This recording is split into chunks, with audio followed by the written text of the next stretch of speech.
make two predictions right now. I don't know if I'm right or wrong. I'm going to make an early prediction. I'm looking at pictures of Hillary Clinton marching with Bill. She looks horrendous. She looks old. She looks haggard. She looks washed up. She looks feeble. I don't think this woman can win.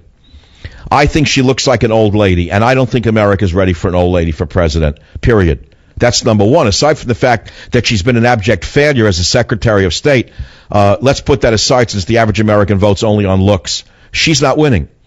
If the Republicans can get a viable candidate, they can win. Hillary is easily defeated. She's not an appealing candidate. She has a lot of baggage, and she doesn't look too good. I will also say to you that I don't think the Benghazi hearings are going to produce what you hope they produce. I do not think it will touch the Teflon Don. I do not think the Benghazi hearings will bring down the Teflon Don and all the king's men. I think that, in fact, knowing the evil nature of the media and the Democrats, the Benghazi hearings will be turned on the Republicans and make them look bad. That's one man's opinion. I'm open to your opinions. WFTL, Florida. Robert, on an earlier question. Go ahead, please. Hey, Michael. But my point is that I do not trust the right near as much as the left, and I do not like the left at all, but I think the right has been the biggest detriment. I feel that we don't have Obama if we didn't have 8 years of George W. Bush. George W. Bush, to me, was just such a disaster. What is it? Wait, you think George Bush was a right-winger? I mean, George Bush was no conservative. No, I don't. But I mean, if that's all that the right can put front and center for the American people, then well, George Bush. Let's start with this. In the last 3 months of the Bush administration, I went on the air and I called him a fiscal socialist.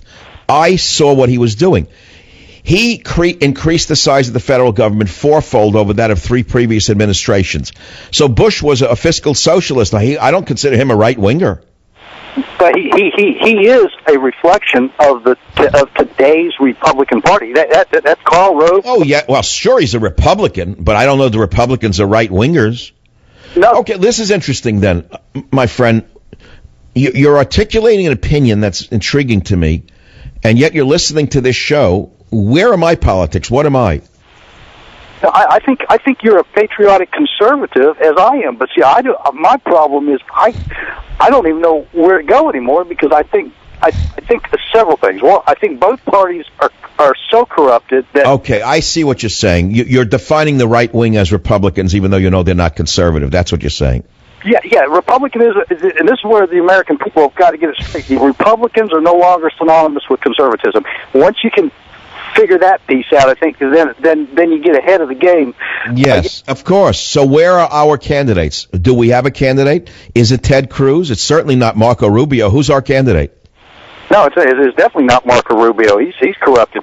Well, I mean, Ted Cruz would certainly be a good candidate, but there's not. But the problem is there's not going to be enough strength behind him. Yeah, he doesn't have enough wind in his sails. He has no wind pushing him. He's not a very appealing candidate. Some of his message is good, but the man has never, ever expressed borders, language, and culture in any articulated way that I think would appeal to the masses. I don't know what Ted Cruz stands for, other than A, being anti-Democrat, anti-Obama, and for smaller government. I don't think that's a big enough campaign slogan. Do you? No, it's not. And my concern, just based on the conversation we're having now, how do you save this country? How do you save this country when you have two corrupted parties? You don't have enough strength in a patriotic organization to turn this ship around. I don't know. Where's the American Legion in all of this?